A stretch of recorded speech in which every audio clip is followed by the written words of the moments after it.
Пак сме си в колата. Здравейте на всички. Почти 50 000 сме. Общо взето, скър.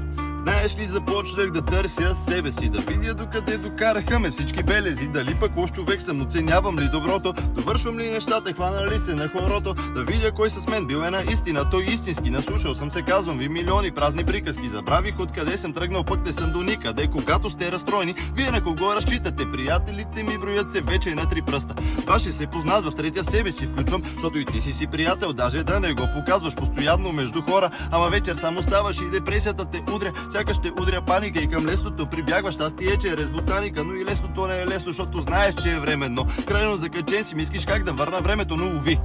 Разбираш вече, че е късно. Разбираш как на себе си сам си направил мръсно. То е вярно това за грешките, че са добри учители, но ти повтаря всеки клас, пък после викаш ще върви, то как да тръгне постоянно, сам си правиш мръсоти и стоя си за думите, сам си приятел ти, защото само ти до край се слушаш, ще прекъсваш, защото само ти тънката линия не престъпваш, защото едно е да сме приятели в грешките, в неволите, друго е да се търсим, само видим ли изгодите, така е, мили хора, промениха се модите, много помияри, къде изчезнаха породите.